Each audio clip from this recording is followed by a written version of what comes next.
আসসালামু আলাইকুম বন্ধুরা। আজকে আমরা শিখব যে কি করে আমরা বাসায় বসে থেকে মেমরি কার্ড তৈরি করব। তো মেমরি কার্ডের বিষয়টা একটু জটিল, তারপরও আপনাদের কথা চিন্তা করে যে বাসায় কিভাবে বসে মেমরি কার্ড বানানো যায়, আমি ভিডিওটাকে অনেক সহজভাবে উপস্থাপন করেছি ইনশাল্লাহ। ওকে, তো মেমরি কার্ড বানানোর আগে আমাদেরকে দুটো জিনিস জানতে হবে। তো আমরা সাধারণত যে মেমরি কার্ডগুলো ব্যবহার করি এটার মধ্যে সাধারণত 8টি পিন থাকে। 8টি পিন থাকে আমাদের সাধারণ মেমরি কার্ডের মধ্যে। এই 8টি পিনগুলো কি কি? এই 8টি পিনের মধ্যে আমাদের দুটি রয়েছে পিন নেগেটিভ পজিটিভ, অর্থাৎ ধনাত্মক আর ঋণাত্মক। আর দুটো রয়েছে হচ্ছিল আমাদের আউটপুট আর ইনপুট। আর যে বাকি 4টে পিন রয়েছে এগুলোর কোনো কাজ নেই, তারপর এগুলো দেওয়া হয়েছে আমাদের সাধারণত মেমরি কার্ডের মধ্যে।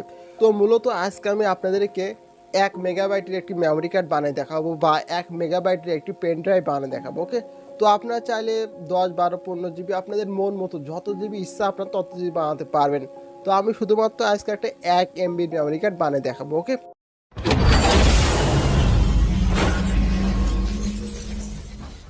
Welcome back guys.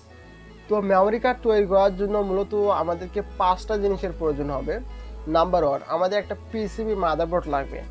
নাম্বার 2, আমাদের একটা আর্ডিনো CHN555 লাগবে। নাম্বার 3, আমাদেরকে একটা 1K ভোল্ডার লাগবে।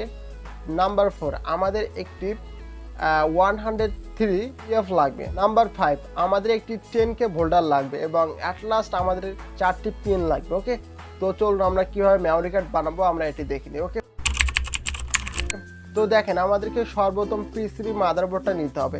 এই পিসিবি মাদারবোর্ডের মধ্যে আমাদেরকে আর্ডিনো CHN555টাকে অ্যাড করতে হবে। তারপর আমাদেরকে এই আর্ডিনোর পাশে 1K ভোল্টারটাকে অ্যাড করতে হবে। এরপর আমাদেরকে 103PF অ্যাড করতে হবে।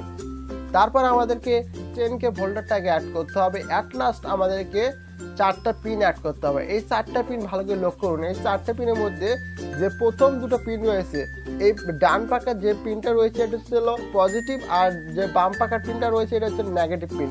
আর মাঝখানে যে দুটো পিন রয়েছে এটা একটা হচ্ছে আউটপুট, একটা হচ্ছে ইনপুট। ওকে, তো গাইস আমরা মূলত একটি 1 মেগাবাইটের মেমরি কার্ড বানিয়ে ফেললাম। তো এই 1 মেগাবাইটের মেমরি কার্ডটার মধ্যে আমরা একটা পিকচার এখন আপলোড করে নেব। ওকে, তো আমরা একটা পিকচার আপলোড করে দিলাম। ওকে, তো পিকচার আপলোড করার পর এই পিকচারটাকে তো আমাদের রিড করতে হবে। আমাদেরকে ফোনে অথবা কম্পিউটারে দেখতে হবে যে এটার মধ্যে পিকচারটা আপলোড হয়েছে কিনা। ওকে, তো এটাকে রিড করার জন্য আমরা একটা রিড ডিস্ক বানাবো, অর্থাৎ আমরা একটা ফোনের মধ্যে একটা যন্ত্রাংশ বানিয়ে আপনাদেরকে হাতে কলমে পরীক্ষায় দেখাচ্ছি। ওকে, তো এখন আসে এটাকে রিড করার জন্য আমাদেরকে রিড ডিস্ক বানাতে হবে। তো রিড ডিস্ক বানানোর জন্য মূলত আমাদেরকে একটা পিসিবি মাদারবোর্ড লাগবে। তো পিসিবি মাদারবোর্ডের মধ্যে আমাদেরকে একটা আইসি বেস অ্যাড করতে হবে। ওকে, তো আইসি বেস অ্যাড করার পর আমাদেরকে এখানে 16MHz অ্যাড করতে হবে। তারপর আমাদেরকে এখানে 22PF নামে যে যন্ত্রাংশ রয়েছে এটাকে আমাদেরকে একটা করে দুটো অ্যাড করতে হবে। ওকে, তারপর আমাদেরকে 10K ভোল্টারটা অ্যাড করতে হবে। এরপর আমাদেরকে এখানে পুশ বাটন অ্যাড করতে হবে, অর্থাৎ আমরা যদি এটার মধ্যে ক্লিক করে পিকচারগুলো দেখতে পারি, অর্থাৎ মোবাইলের বাটনের মতো এটা কাজ করবে, কম্পিউটারের বাটনের মতো এটা কাজ করবে। ওকে, তো তারপর আমাদেরকে অ্যাট লাস্ট এর মধ্যে অ্যাড করতে হবে যে 1.8 TFT ডিসপ্লে। ওকে, তো আমাদের রিড ডিস্ক বানানো শেষ। ওকে, তো আমাদের মেমরি কার্ডও বানানো শেষ, আমাদের ডিস্ক বানানো শেষ। ওকে, তো এখন আমরা মেমরি কার্ডটাকে পরীক্ষা করে দেখবো যে আমাদের এই মেমরি কার্ডের মধ্যে পিকচারটা আপলোড হয়েছে কিনা, বা আমাদের মেমরি কার্ডটা 1 মেগাবাইট হয়েছে কিনা। ওকে, দেখতে পাচ্ছেন যে আমরা আমাদের মেমরি কার্ডটাকে রিড ডিস্কের মধ্যে প্রবেশ করে দিলাম।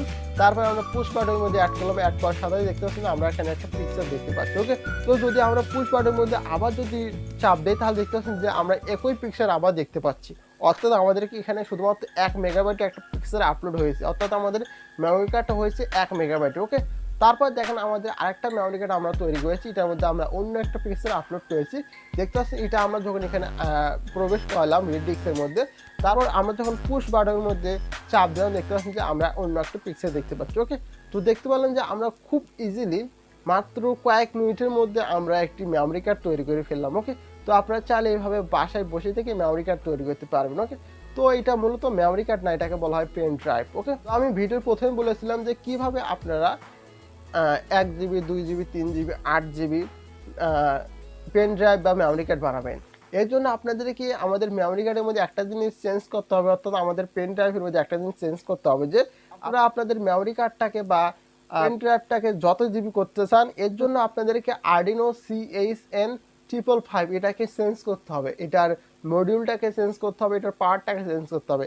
এটা যদি পাওয়ারটাকে চেঞ্জ করেন দেখবেন আপনাদের মেমরি কার্ডটা 1 জিবি 2 জিবি 3 জিবি হয়ে যাবে। ওকে, তো আমরা পরবর্তী ভিডিওর মধ্যে দেখার জন্য চেষ্টা করবো যে আমরা কিভাবে 8 GB 9 GB 10 GB memory card বানাবো বা পেন ড্রাইভ বানাবো। ওকে, তো ততক্ষণ ভালো থাকেন, সুস্থ থাকেন। আসসালামু আলাইকুম।